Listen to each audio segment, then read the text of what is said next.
to this special edition of the Awake Origins experience. I'm Joël Ennertgoor, and I'm thrilled to introduce one of the most remarkable musicians of our time, the one and only Jon Hopkins. Jon is a true pioneer in electronic music, able to create deeply emotional piano pieces, like this one, which resonates with profound beauty. But Jon's talent doesn't stop there. His powerful techno tracks, like this one, captivate massive crowds around the world, showcasing his dynamic range and ability to connect on a different level. Jon's musical journey has also led him to explore deeper spiritual themes. This is beautifully captured in his work on Sit Around the Fire, which reflects the profound influence of his spiritual path on his music. If you're quiet when you meditate, if you truly open your heart. Now, his new album Ritual continues this journey, blending introspection with expansive soundscapes. Listen as Valana's mesmerizing vocals on Palace elevate this track, offering a glimpse into the powerful new direction of Jon's music. Jon and I spent an afternoon together in London, where we explored his spiritual path, his purpose, his lifestyle, and of course, his powerful new album. Before our interview, Jon and I went on a quest to find a cup of coffee. While we were already wired up, our cameraman Asaf decided to film our walk. What started as a simple coffee run turned into a spontaneous and insightful part of the episode, offering a unique glimpse into Jon's personality. So, without further ado, I'm excited to share our conversation with you. London is looking nice today. I was wondering how it is, because you live here, you're here most of the time. I live very near here, yeah. I live 15 minutes away. I have a studio at home as well. So how do you, years ago I lived in bigger places, but I felt the need to be in nature more. yeah, How do you survive in London? it's a good question. Well, you haven't seen my exact area, but I live next to a very big park. Yeah. And I live in a little kind of, looks like a little village, even though it's in London. And in my house I have my studio, which is beautifully soundproof. And then I have a sauna and an ice bath as well in the gym. So I have these kind of, over the last 17 years of living there, I've had this, I was like, manifested a way of surviving there quite happily. And my community, the thing is, I would live in nature if I had the community around me, but everyone I love lives here or near here. So this is your community. So yeah, that's it. And my girlfriend lives around the corner. It's all just very, it's kind of, Yeah, I get it. kind of nice like this. Well, I do, I was born in London. I don't feel like it's hard to survive if you live in a nice part of a nice city. I think also the other key, and I found this when living in Los Angeles, the key is, you make sure you leave once in a while, reasonably frequently. Yeah. Even spend 3 or 4 months a year in different places with more wilderness for sure. But it's very different probably every year, but how often are you touring and really gone from home for longer periods of time? Well, I'm actually winding that down. Touring is not really for me. So you're not really doing the touring anymore? Yeah, so with the 2 big albums I had, I played 100 plus shows per album, maybe even more for Immunity, I don't know. Because, when you're really trying to build, you kind of have no choice but to take what you get. And so we built up from playing to 600 people to playing to like 10,000 people in the course of that first album, Immunity. And then we went even more crazy with Singularity, and life became very, it kind of consumes your whole life really. If you play shows all the time, there isn't really room for relationships, there isn't room for health, there isn't room for routine. It's just these constant mixture of peak experiences and recovery and the bad habit forming stuff was just really hard to avoid. And then ultimately you're giving all your energy to performing something you've already written, so there's nothing left to write anything new. I'm more of some people I know, musicians I know, are they live for the stage, they love to perform. I'm the other way around, I like to create, exactly, and I perform because in the past it was my main, I suppose it was my job, it was like my income. Do you still enjoy performing in any way? Well, I quite like the actual hour and a half period of time. There's nothing really, I don't seek it out, but it's totally fine. What I don't, Everything before and after. It's the consequences that are too great and ultimately not worth it in the longer term. Could this pizza place Actually, open and have coffee? Are you open? 2 espressos, please. it's complex because you can have a very intensely positive experience on stage, and you can feel like the collective power of people listening to music together. That's important. But then I started to feel like, well, that's not my job anymore. It was lots of people are doing that. What is it that I can do that lots of people aren't doing? And it's like write the exact music that I write. It seems more of a useful thing maybe to do. I get it, and a way of spending my energy. The energy, exactly the energy points you have in your life are not infinite. And to be honest, I'm still recovering from the experience of performing so many shows, so many years, and all because you come off stage and then it's almost impossible not to stay up for a few hours more and partying and drinking and all the things that you do, just to sort of calm down. Exactly, and like that's not how I want to live. Really. So also, it's a younger man's or person's game. I'm in my mid-40s now, so it's time for a injectory change. I give you sweets. I was last year in The Hague where you did a show. Very intimate to Eric. This was the tour that I enjoyed the most ever, the Polarity tour. Was that last year or the year before? I think the year before.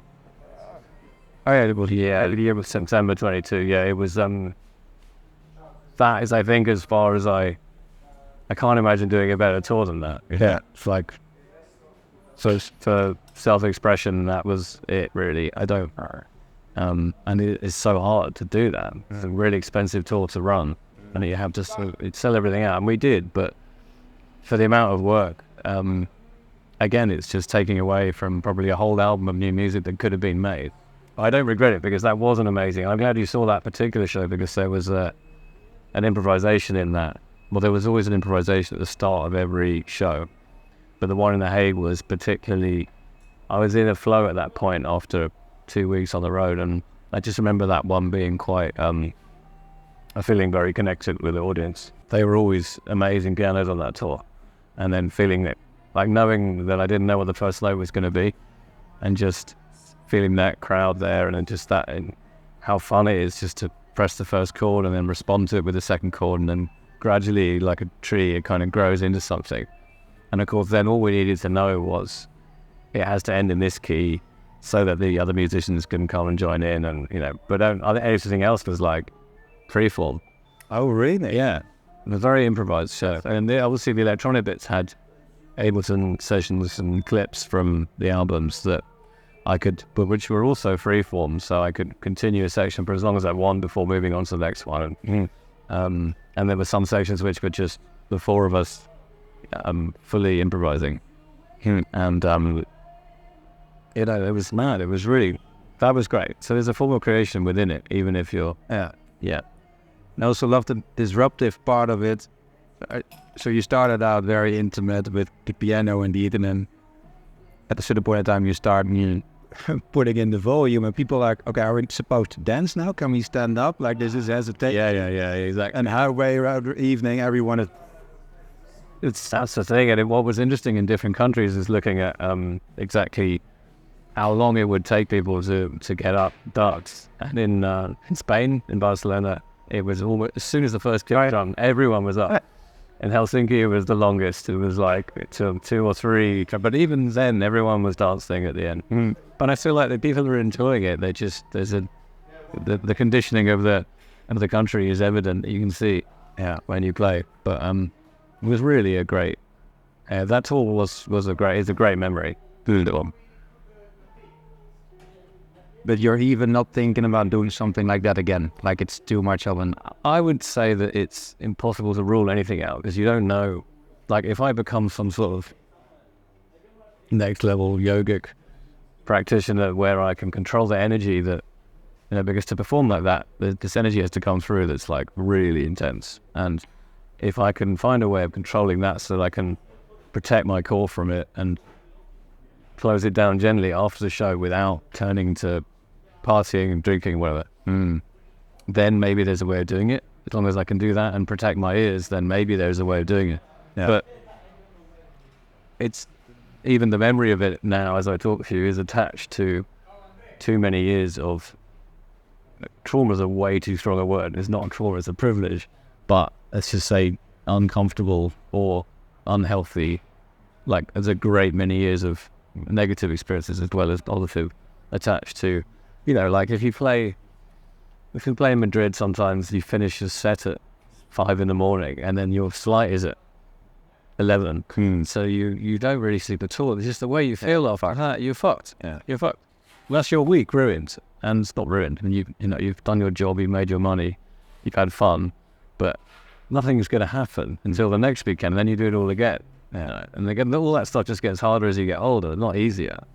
So, but anyway, to answer your question, I think the idea of doing a Polarity tour again, it would be lovely to think that it's possible because it was special. Royal Albert Hall, here, which is my favourite music venue in the world, maybe. I've done it twice now, and I would love to think, I could do that again one day. But it's going to be a few years, I think. Yeah.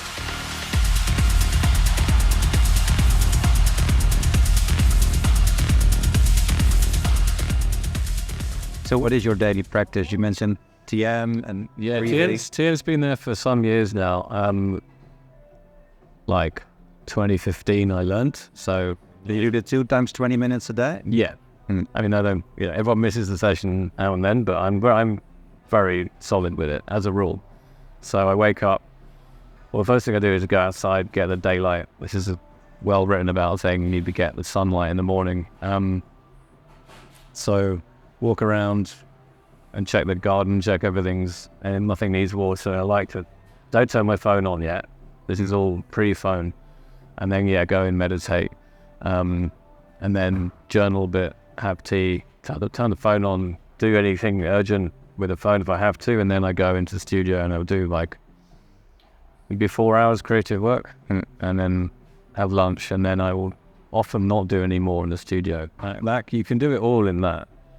If there's something urgent, of course, you have to carry on later. And then in the afternoon, I will do exercise and, with gym stuff and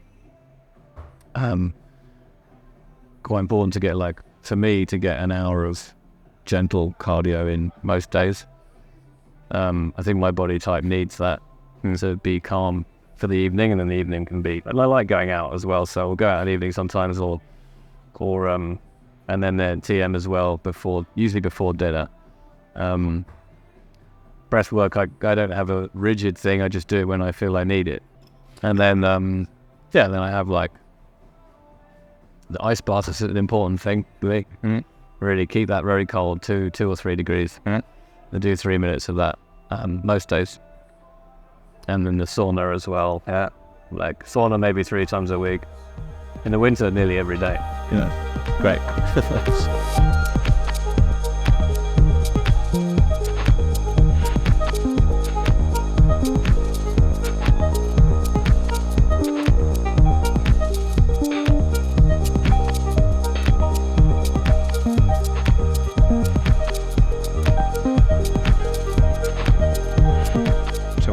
Create this awake or this movement. Yes. just for conscious creators and entrepreneurs, leaders. Yeah. To really put the spotlight on people who, from a higher level of awareness, let it come through them, I think is very inspiring. Not only for me, but for many more people on how to do that. Yeah. So there's where I feel the intrinsic drive. And of course, that's really cool. And it's interesting, I feel maybe this is connected to a broader thing that a lot of us are experiencing, that the more, wherever I go now, I feel like I'm encountering more and more consciousness. I'm very aware that I live within a privileged bubble, but the conversations that are happening on a bigger scale than ever before is a cause for optimism. And it's not, a lot of people guided into those areas of thought through difficult experiences or through mental health problems that they don't understand, and they're looking for ways of understanding, and through that can come quite beautiful things. Yeah, you first need a bit of crisis. Yeah, exactly, yeah. Going back to a conversation about the stage and performance, that all felt like an accident. I did not begin this job so that I could be looked at and seen, but I did it because I need to make the music and I need the music to be heard. Yeah. And that second bit's important because it's not enough to just make it, it needs to be heard. That's how I feel. So you felt obliged to get out there. Had to do what the stats, my managers put it brilliantly. I've been with the same managers for 25 years now. And they said, you have two jobs. One is to create the music and the second is to make sure people hear it. So you have to take that second bit seriously. And maybe that's another reason why intuitively I say yes to these longer conversations, which are a little deeper, because I'm writing music for the very movement you're talking about. I'm trying to. That's what my job is. So beautiful.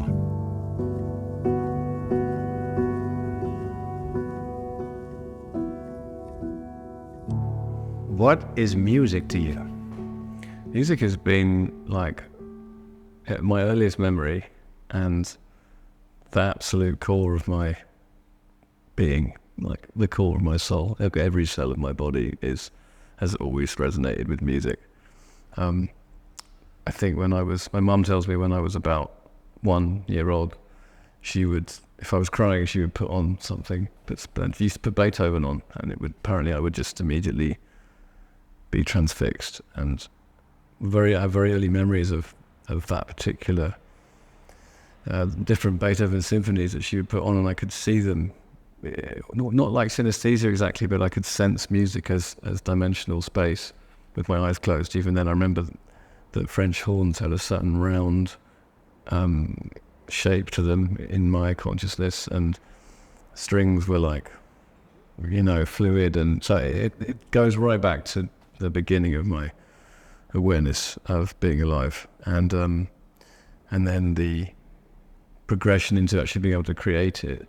And then finally to be able to create it to the level I dreamt of has been a 44-year journey, which kind of, that's where we're at now. When did you start creating? Well, I mean, in terms of piano improvisation and self-teaching, I was like 3 or 4. And then because the technology, I think if the technology had existed, I would have got into the electronic composition earlier, but the computers that were available in 1992 that a normal family could afford weren't available, could only really make 4 sounds at once. So when I was about 12, we had this computer that would allow you to sequence sounds. And then I figured out that you could connect a MIDI interface to that. So around 13, 14, when I got my first synth, I was able to start sequencing a little bit. But it was so limited what you could do. And I feel like that, and this is probably quite a cliched remark, but the limitations obviously can be helpful. And I do wonder what it's like to grow up now when you can, like a kid could just get a laptop with Ableton on it and all the instruments you could ever need, and all the polyphony, all the multi-channel effects, everything is just right there. So how, I think it's quite fun to learn one tiny thing at a time. I remember the day I discovered what panning was, which speaker the sound is, and that was just like, whoa, mono is no longer all I've got. Those experiences were important to me. So when you were 14, 15 years old, did you already know you wanted to be a musician as a way of life? Yeah. And I think maybe a lot of artists will say this, but it was never a choice. It was always just that was the way it was going to be. But I think back then I didn't know there was any such thing as, I didn't really understand that you could just be an electronic solo musician and release records and perform. So I imagined I would be a film composer. And whilst I have done that, it has not ever been central to my career. So, but yeah, it was always going to be some. Actually, there was also a moment where I considered being a classical pianist, because around that era I was quite deeply involved in that and practicing hard every day. But in the end, that was not creation. That was reproduction of someone else's creation. So it wasn't enough, really. And what do you feel is your, to use a word like purpose, what is your purpose as a musician? Why are you walking the planet? It's interesting. So I wouldn't have known what the answer to that was until maybe the last decade or so. So previously I would have just said, I don't know, but it's become clear that I feel like the power of music and sound and vibration is starting to resurface. So perhaps humans are starting to readdress something that we've known all along, but forgotten, that there's true transformation possible through sound. So that's why my music took such a radical change of direction after going down quite a specific route commercially with Singularity, my biggest album, and then suddenly going way over here and doing what you can really more describe as music for transformational purposes. Or I don't use the word healing particularly. I don't feel like it's for me to say that, but music that's almost functional or is a tool for unlocking things within you or awakening something in you, maybe. So that is now my purpose. And what was for you the tipping point in understanding that this is your purpose? I think there's a number of things together. I mean, it's never one thing, but you know, my spiritual journey began when I was 21, and I as with, I think we were just discussing, with most people, spiritual awakening happens or begins to happen through something going wrong or wrong in your life. And I'd hit a bit of a dead end with the very early stage of my career, and I got quite ill, and I found a book about Kundalini meditation, and I started learning some quite powerful breathwork techniques. At 21? At 21. That's actually, I was 22 when I got deeply into that book. And 22 is a potent number as well for me. So that was the beginning of this journey, but then career very much started to take over. And then I would say I went quite astray over those years. It's like quite dazzled by my ego was quite into it, you know, getting all the recognition that I always felt would, you know, the ego always feels it deserves. And then, so I suppose over the years of building this career, particularly through the live element and the endless amount of shows I did, there's a layer of physical consequence that comes with that. And rather than stop doing it, I would learn these techniques to try and mitigate. So I learned transcendental meditation because I couldn't sleep. But of course it changes everything else about your life. In fact, I still don't sleep particularly well, but I think I'm getting the rest I need now. But you know, often these spiritual things will sneak into your life under the guise of something else. Yeah. And then you'll be like, oh, okay, that was what was going on. So what did it change for you, the transcendental meditation? What's that? What did it change for you, the transcendental meditation? It changed me in so many ways. And it's so gradual because it's a daily practice. You know, it's not something you do for 2 weeks and get an effect. You do it every day, twice a day. And what it's changed is my ease at being alive would be the best way I could describe it. My happiness potential, my ability to be mindful and present, my compassion levels. Because I, like many musicians at heart, or certainly was born a pretty selfish and self-absorbed person, and could be careless with the emotions of others, and I feel like it's helped me see that and develop past that. But also it's a blissful experience, and you know, you can, I suppose in periods where TM is really noticeable, because it comes and goes in waves, how you experience it, you'll suddenly see a tree as if you've never seen a tree before. It's psychedelic in a way, you know. We've all had that experience in psilocybin where you're just like, yeah, but have you really looked at that leaf? You know, we get so used to looking at a leaf, and then we really look at a leaf for the first time again. The TM brings about that kind of experience for me quite often, yeah. So how did it proceed from there? So you started doing the TM? Yeah, and then I was still very much in the thick of it with touring, and then I say 2019, just a few months before COVID started, I reached a kind of lowest point where I was just performing so much, and it was always the same show, and the shows were bigger than ever. You know, there was maybe 9 of us touring around, and there was fun elements, but it was really just like too much partying and feeling like lost at sea, really, and not knowing how to get out of it. And because it becomes like an addiction, you know. And on the surface, I thought I was still on the right path because because I loved the music and I was proud of the album I was promoting. But that felt to me like the end of an era of music as entertainment only. And so I just became so physically unhealthy, I suppose, or mentally unhealthy more in that era, that it forced me really to step back. And, you know, I was hurting others in my behavior, just unconsciously, really, being selfish. So it really felt like the end of that road. So that's why things changed so much.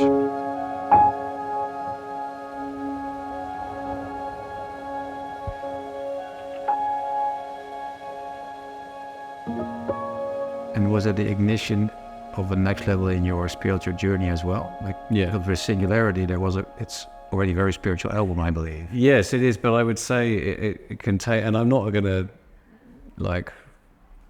I don't want to say negative things about the album, because that can be, well, because I am proud of it, and also that can be not enjoyable for people who love it, to hear that I don't love it, because I do. But in a way, I feel like it's a bit of my version of spiritual bypassing. I have it's quite a sparkly, you know, I had done some psilocybin, and I was just kind of like very aware of the greater, wider scheme of things, but perhaps not dealing with the shit that I had to deal with. Yeah. You know, I know. We all know, right? We've all been through these phases, and it's a very important phase to go through, but it also is quite dangerous, and because you think you know everything, and actually you're the same dickhead that you were. You've just got a glimpse that there is something else, and it's more about really looking at that deeper stuff, that harder stuff that I wasn't doing at that time. How did you do that? How did you start looking at that stuff? Well, it was a lot. I mean, through many things. In the COVID period, which is an extraordinary part of all of our lives, I was in a relationship with an amazing woman who I feel taught me a lot. She was actually in the world of psychotherapy and psychiatry, and when we broke up, actually the breakup itself was very, very traumatic, and I'd never, not through the fault of either of us, we just were not looking for the same thing, but it all happened at the same time as COVID being at its worst and everyone being in lockdown in the middle of winter. And I was writing the psychotherapy album, and it was coming through in this crazy way, and I had such a simple life of going between my studio and the house and not really seeing anyone and being heartbroken and making that album. And that album was, you know, the albums I make have always been like marker points in my life, and they're also functional for me. Like, that was a way of processing grief and learning to understand those ways in which I'm not stepping up. You know, I'm not showing up for life properly. You see what I mean? Yeah. So when it was finished, this is the thing, is like, these transformations don't happen in a week. You know, these things happen over many years and for many reasons. And whilst there are always, you can pinpoint certain important events, it's a collection of things always. So after the Singularity album take a different turn, and knowing that you're going to be maybe more niche than you were because you're not going for the big sounds anymore, how did that feel for you? It's quite funny from a commercial point of view because after Singularity you could just go, right, I'm going to just aim for the top of the charts, and because, you know, Singularity was a top 10 album, which is mad really, given this doesn't have any songs on it and every track's quite long, but it did well, and the people that were contacting me to work on stuff, it was a lot, but I was just I was not in a good place, and I was not happy, and I've only ever written what I wanted, what I felt was the right thing to write, and I feel like as soon as you start composing with a view to how it might be received, then you're fucked, really. You have to. So you've never done that throughout your whole career? No, that's not true. There's an element of it in Immunity, but it was aligned with what I wanted to make. Like, I knew I had to make a successful album at that point because, or at least I had to do my best to do that, because the solo career wasn't really moving, and the behind the scenes career was moving well with production and stuff, but I felt like I had more to say than that. So I did bring in the sort of, I felt like the embracing of the dance music world brought an accessibility to the music that I was making at that time, but I wouldn't say that that was not aligned as well, because I was loving that, and that was my time of clubbing in my life, it was like my raving kind of peak, and I was interested in the flip side of raving, like the melancholy when the party ends, and the deeper emotional states that you can experience that are not so often discussed within rave culture. So but back to psychedelic therapy, I mean, it was never that album was like a religious experience to make it, and you just the thought of how well it's going to do or not do was nowhere near my mind at any point. And actually, given that it has no melodies or transients or beats or structure particularly, well, no, it has a very strong structure, but it doesn't have rhythmic structure of any kind. It did reach a lot of people, and and it still continues to go out there and do its thing, but it's its own force, and once you finish something, you have to let it go anyway. And I think it's important not to let the expectations of others or commercial concerns enter the studio, really, if you can possibly help it. So with the Ritual album, how would you describe what wanted to come through you here? Well, it's a difficult one with words, but it definitely feels like obviously a ritual. The name is quite neutral so that people can use it for whatever they need it for. Like, the idea is it will assign itself to some use for each listener. And it's a framework, it's a structure for something to take place, some form of transformation. And it's less specific than the previous album, which obviously has essentially a prescription in the title. This is not that. I think it works really well with breath work, it works with tantra, it works with certain medicines, but it's really like choose your own adventure type stuff. And then it follows the classic kind of arc that I've tried, I suppose, repeatedly, and many films, like the classic hero's journey story is very much told in this album as well. The feeling like you're not going to make it and then you do type thing, and the journey of forgetting and remembering who you really are, all that kind of stuff is sort of embedded in there. What I love about it is that the title tracks guide the listener a bit in this journey, to give a bit of reference. Yeah, and it's good that, because actually, I mean, I wanted it to be obviously to be heard as one piece, because it is one piece, and when you listen on whatever manner you're listening, it will play without gaps. But because for legal reasons I had to make it 8 tracks for contractual reasons, and actually I think it like you say, it allowed me to give a little roadmap to what's going on there, just with a couple of words here and there. So yeah, I think it worked out as it was supposed to.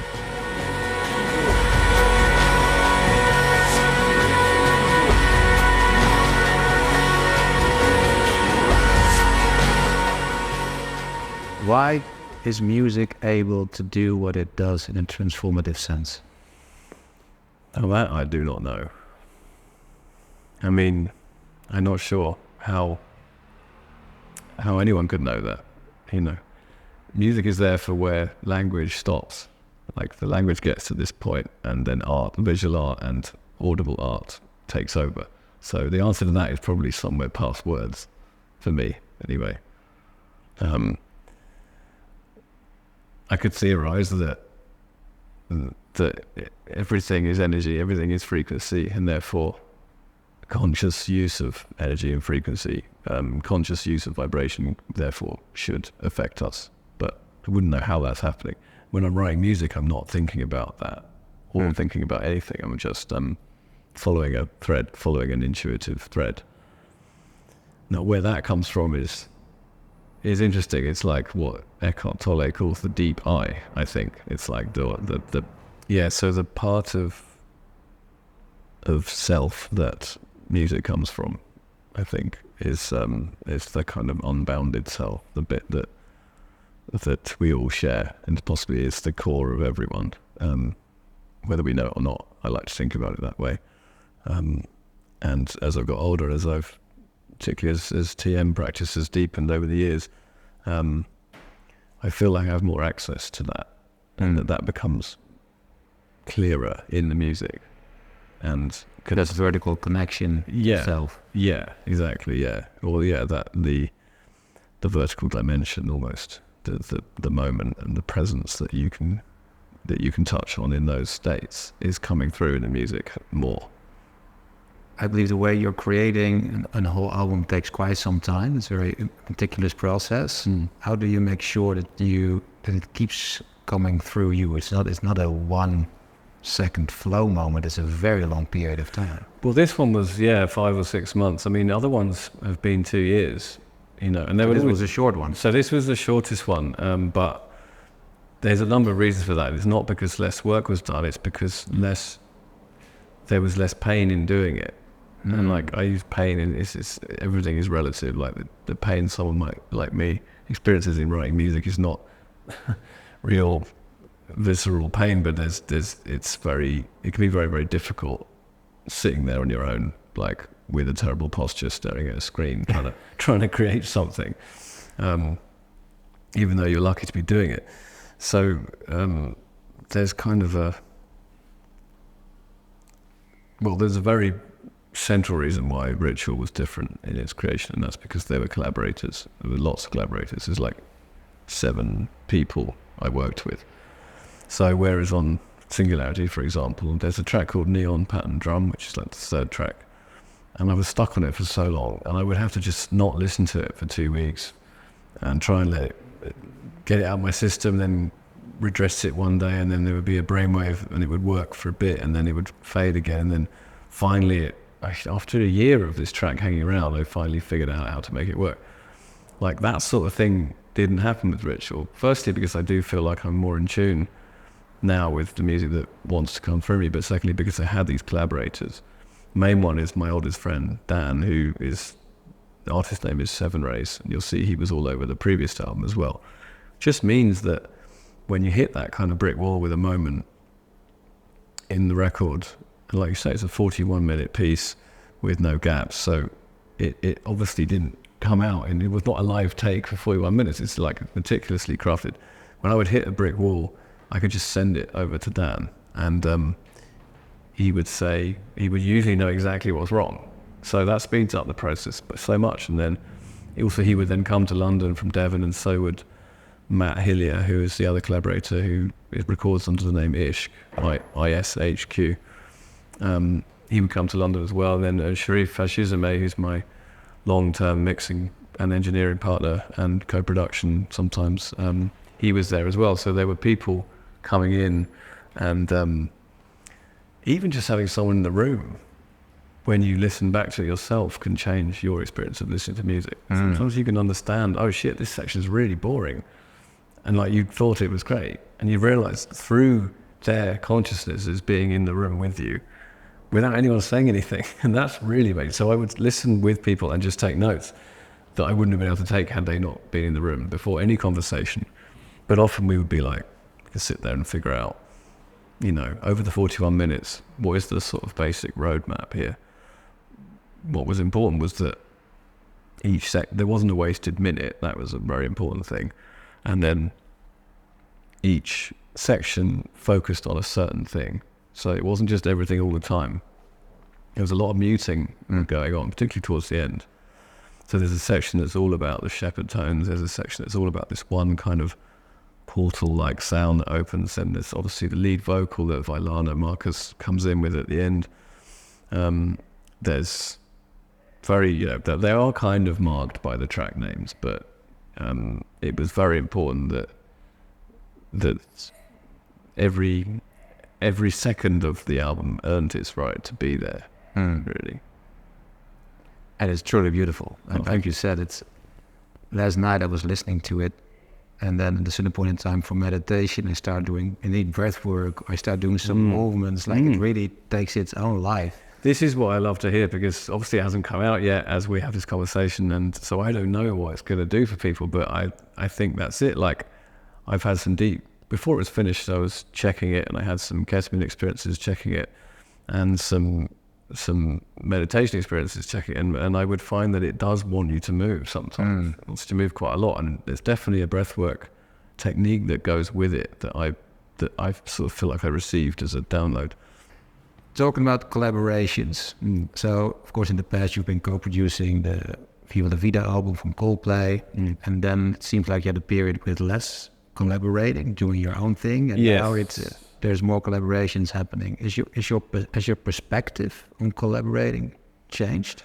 No, I mean, I'm in the same way as creating music is intuitive. I would say the projects I choose to get involved in those choices are also intuitive. So, I know that I'm happier when I'm working with people, and I know that I work faster and I make better music. So, and I've met more people in the last few years. Like, I feel there's been a great coming together of musicians, and the internet's been great for this, obviously. For all it does wrong, there's positives as well. So if something feels exciting to do, I will just tend to know that it's the right thing. And what I really like doing is creating things out of nothing and then sending them off to someone else and letting them do something. And, I have a few of those going on now, and it's amazing because they do things that you never would do. And that's a very obvious statement, but music exists that, there's this Rick Rubin quote that I always think of, something like, when two seemingly random things come together, something wants to exist. I think that's roughly what it was. And I feel like that principle exists within the creation of music all the time, and all the best stuff I've made has been when I've stopped trying to control it and let these kinds of seemingly random things get involved. Whether it's as simple as there'll be a 2-note drone playing in a studio that I'm playing around with, and then a sound will come from outside somewhere that happens to fill a note in that chord that I wouldn't have chosen. And then you go, oh, right. Then you feel like you're a duet. I keep using this term these days, but it feels like a duet with the universe. You're being fully open to everything coming in, and then you get. I think that's when you get the more unusual and more profound feelings in the creation.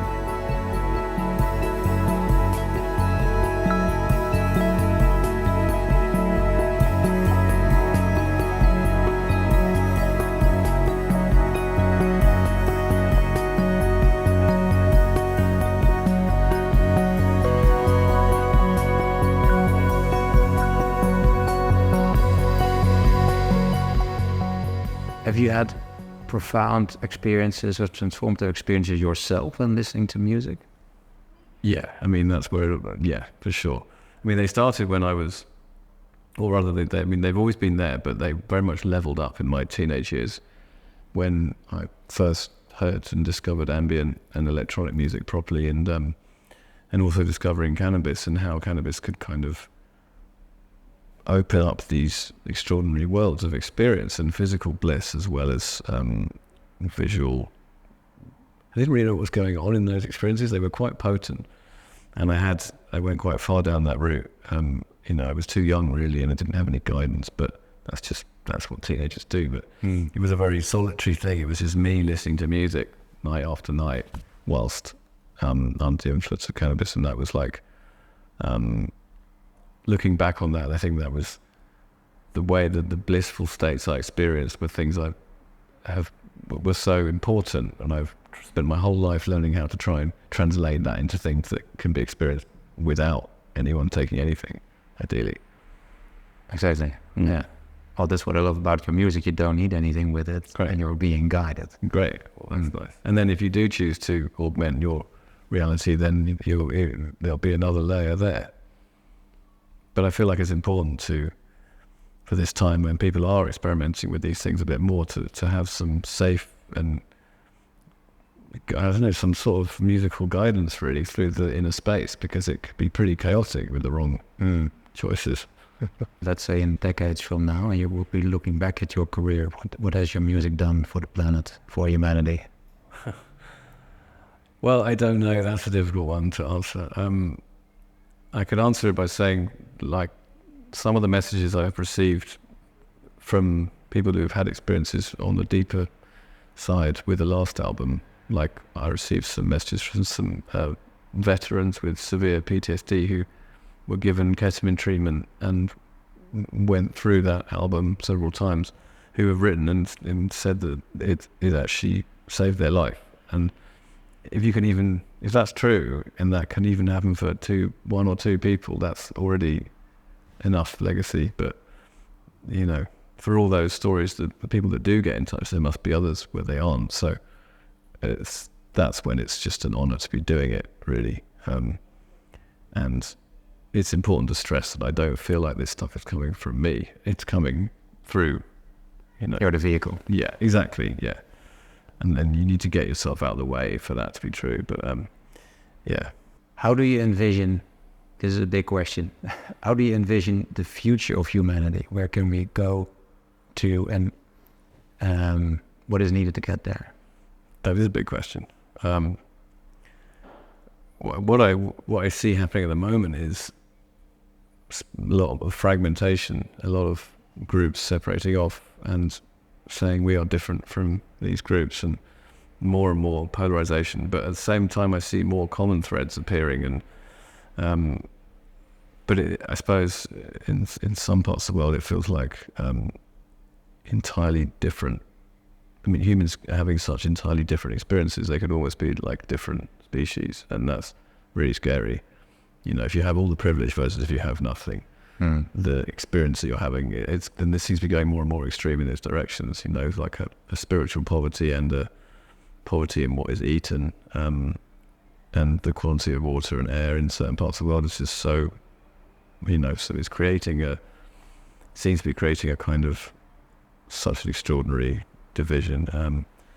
What's needed to bring people together is, ideally a collective awakening of some kind, but how that actually happens, I think a lot of people are trying to figure that out. It will come from many sources if it happens, and maybe, I feel like I've had visions that it will happen, but I don't think it's likely to be in our lifetimes. I think that it could take a little longer. For the true collective awakening. Yeah, this is all highly theoretical, but I think that a lot of things need to be dismantled, or will dismantle themselves before there's room for a new thing. Or maybe they'll happen simultaneously, but maybe the awakening's already happening, but it's kind of it's less public. It's not written about, right? It's not in the media. How would you even put language to that in a way that would interest everyone? Could you create a soundtrack to it, to the process of the collective awakening? What would it sound like? Well, that's what I'm trying to do already. I would say ritual is that. On the individual level, but it could be for the collective. Yeah, and would say that's an attempt. And whether I meant that at the time, I don't know. But that is probably my job, is to keep telling that story. It's because it seems to be the story I keep telling with different albums in different ways. I'll probably keep just telling that story, that arc of, but with ritual it's very apparent as you get to the most challenging section somewhere in the middle. Like, that's where we are as a species right now. Yeah. Yeah, we're like right in the middle of that machinery somewhere. There's a lot of destruction, but within that is, there's the cracks, and then eventually the light comes in, to quote Leonard Cohen badly. So you've mentioned several times that you're using your intuition to make decisions. How do you do that? How do you listen to your intuition? How do you know what is your intuition and what is not? Well, I think even the part of you which is asking yourself that question, is not your intuition. That's the mind. Exactly. And as soon as you're asking yourself that, then it's not your intuition anymore. So it's just a knowing. It's a deepest knowing. And if there's any questioning around it again, then it's not your intuition. And it's true, there is this question, like, what is, if you're in an anxious state, that's why it's so important to do whatever work you have to not to be in an anxious state. How do you know what's anxiety and what's intuition there? Because something you could have a very strong negative or fearful reaction to something that you think is going to happen. That could be intuition, but it could be anxiety. So that's why I put a lot of effort and time every day into making sure that anxiety is not a dominant force for me. Through your practices. I mean, straightforward cardio is one of the best things for that, but so is meditation, so is tantric practice. There's a lot of things. There's so many things you can do now. All the techniques, one of the good things about this age is the information is everywhere. There's so many things you can do. Simple box breathing, or, eating the right food, just treating yourself well. You can change your reactions to things quite easily, I think. But that information is all out there now. What I believe for most people is the difficult thing is to have the discipline to keep taking care of themselves in all these different ways. Yeah. Does it come natural to you, that discipline? Or Well, I'm a very extreme person in that I'm very, very disciplined with all the right practices, but I also love decadence and eating and drinking what I want as well. So on a your life. I love amazing wine. I love amazing beer. I love eating kind of whatever I like. So a lot of days I'll have, I need to do the practices because, well, even just for the simple reason that I don't sleep particularly well. So if I don't do my TM, then I won't be able to work probably that well. If I don't do the cardio, I might suffer from anxiety. So the consequences of not doing them are too disruptive, too negative to mean that I would just never, it would never even occur to me not to do those things.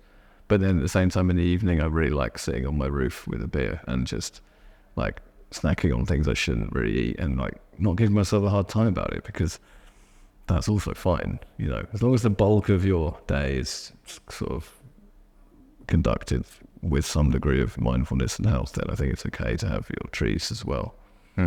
But I do not lead a monastic life by any stretch. Yeah. No. But I think if I were to stop all the healthy practices and the spiritual techniques, I would very quickly cease functioning. It's not a choice for me. Yeah.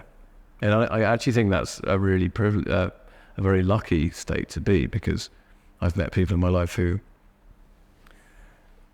many musicians, in fact, particularly engineers, people who work at computers all the time and just get very engrossed in a creative project, and they don't move during the day, but they're not feeling any pain because of it.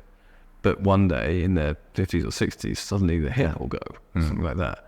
Whereas my body's very loud in the way it communicates. So when I was 27, after already having done 10 years of sitting like that with a mouse, suddenly my back went into spasm, and that's forced me to grow muscle and, like train, work out and have treatments and start to learn about how actually we're not just, the body is not just a thing that carries around the head. This is one thing. Yeah. So you have to, and then of course that starts changing everything for you once you can begin that process of embodiment.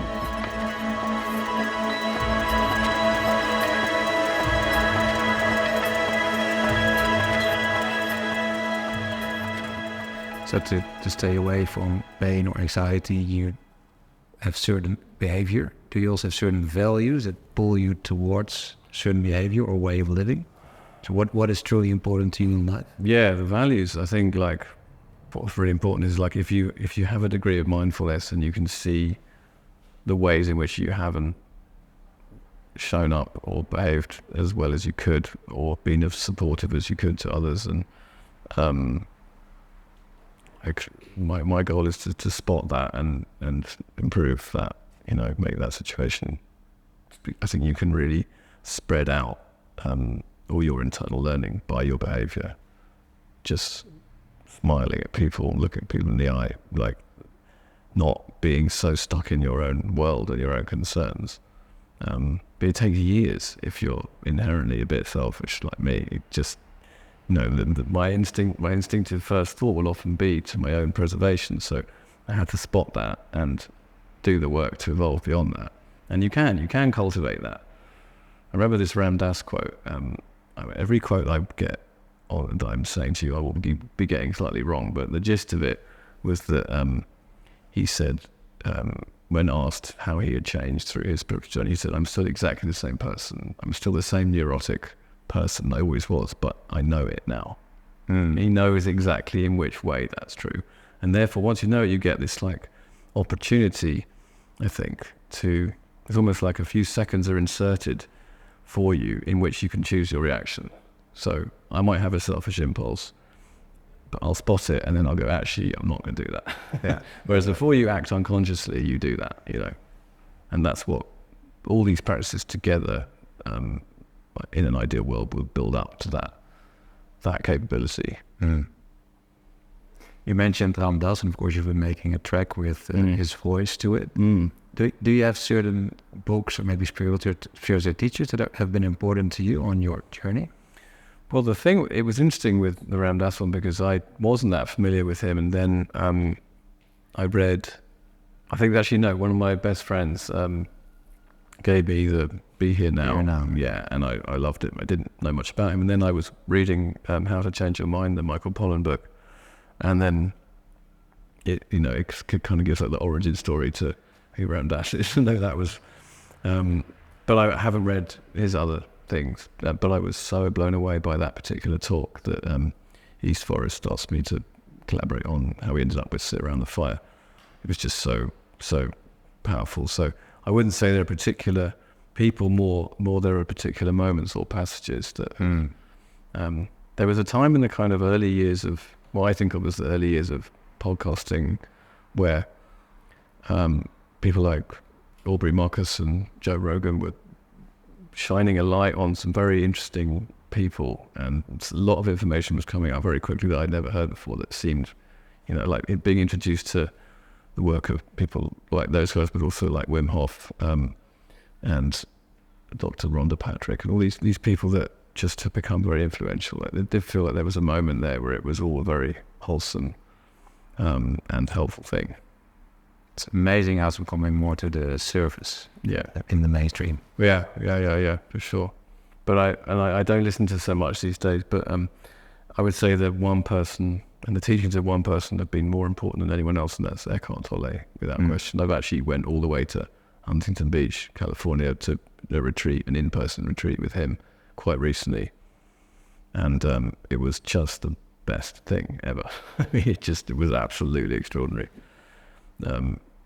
When he stops talking and he's just in presence, the entire room just elevates. You can feel it. It's like, oh my God, there's no voice in my head. He's able to do that, or he's able to empower that, or bring that ability out from within everyone in that room. And listening to his books, I like to listen because I can hear the transmission in his voice rather than reading them, has also been very crucial. Yeah, absolutely. So what has it done for you? Present moment awareness is key to everything I think that we've been talking about. It's the core. I mean, I'm going to butcher all his quotes, and I won't even try, but there's only ever going to be this moment. Yeah, I think he says, if you can name one thing ever that didn't happen in the present moment, I mean, you can't, it's impossible. Nothing ever happens that wasn't in the present moment. It's the only thing that ever was or ever will be. And it changes the way I would say it changes the way you think, but it's not about thinking. It's more that it changes the way you are, the way you be. And that's kind of, that's what it's done for me. Or it's a process though, because we keep lapsing back into the same mind patterns, which are not just in the head, they're in the body, they're held in the body, all over. Every part of the body holds, the body keeps a score, as they say. So it's a constant process every day. With every breath almost, you have to remember and stay present, but it does get better over the years. Yeah, when you do the work. When you do the For work. me, it's been a revelation when I understood that.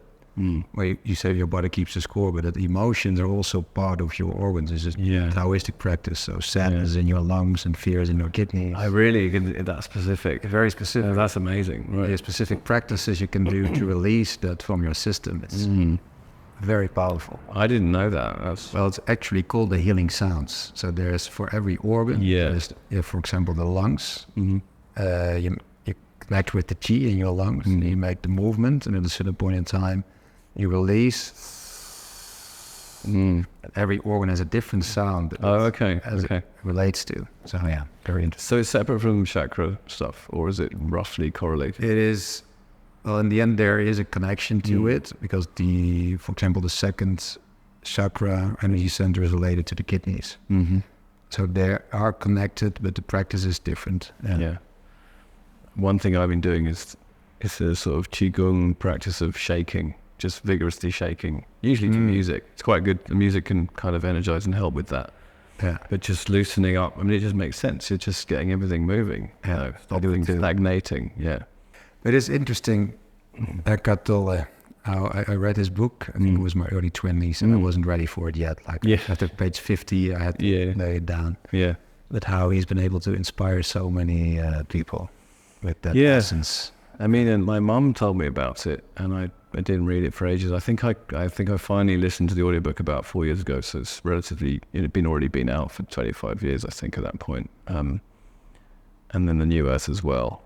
They just, there seems to me this beautiful thing that there are core truths at the center of both the old religions, and then there's all this nonsense that's grown around them all, which prevents you from getting to the actual truth. And I think his role seems to be, his purpose on this planet is somehow finding that truth and shedding it of all those layers and then bringing it back. That's how I've felt about it.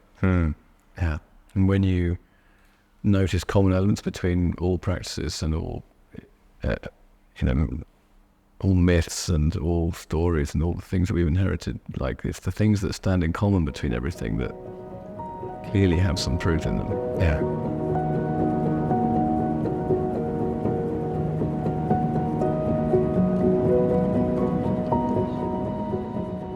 One final question.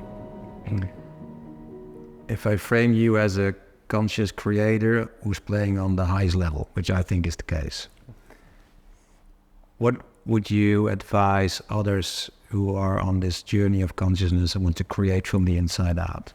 What is crucial in be able to do it in whatever way, as an artist, as a creator, as an entrepreneur, whatever you're doing in life? I mean, I would say it is having a strong meditation practice. I wouldn't be prescriptive and say which one. I know I've talked about what works for me, but without that, I think you're kind of at the mercy of the metaphorical waves and winds of life. You're just blown around all the time. You don't have an anchor. I think you need an anchor of some kind. And if it's that 20-minute period in the morning, it's just vital for that. Because I think then you will perhaps be better equipped to tune into that deeper wisdom that's everywhere and out of your own concerns. And then, of course, better creations will come through you anyway.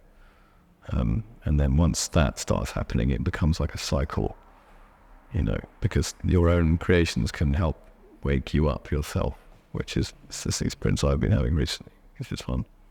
Well, I know that many people don't like to hear your advice just now, but I can only agree with it. It's the foundation. Yeah.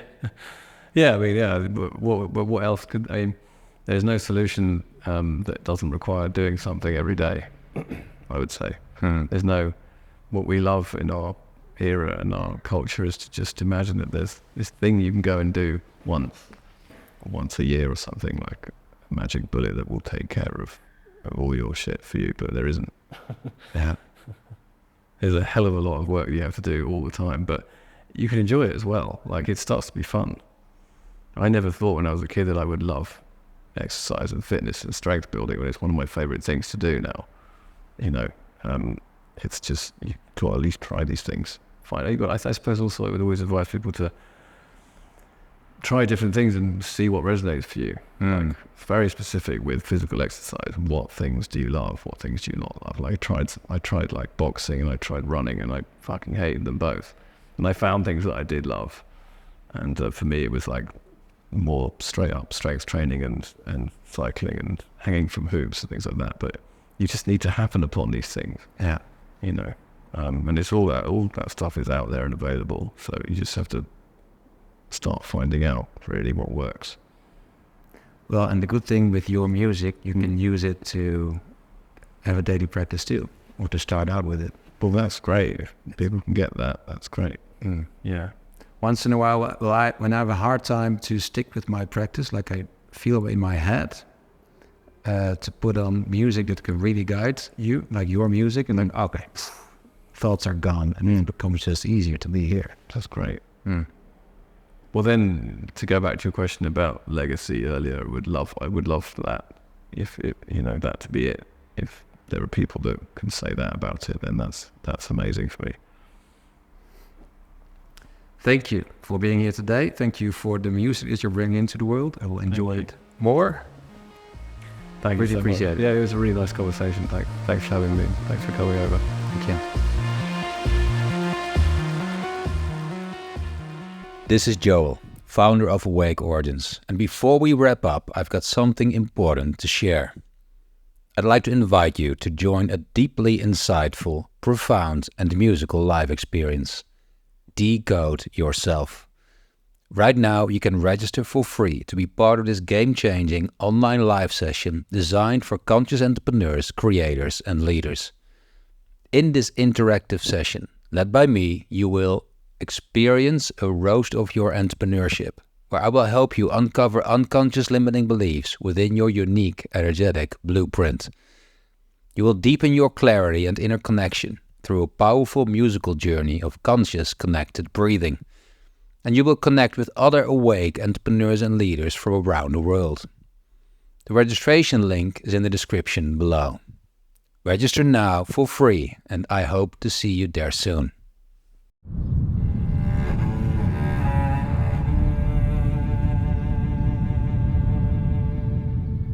Imagine a world where we all remember the mind-blowing truth of who we really are.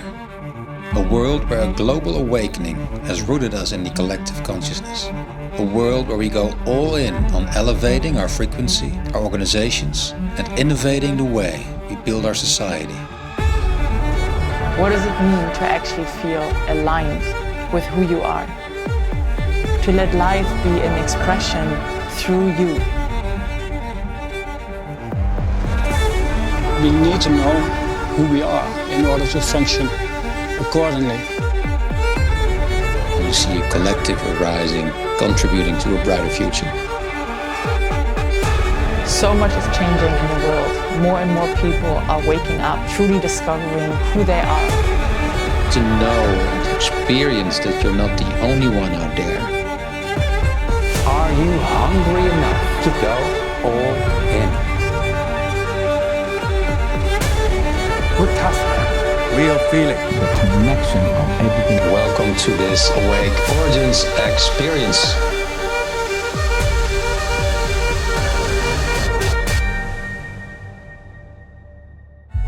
It's time to come home. To a home where conscious entrepreneurs, leaders, and changemakers co-create a brighter future together.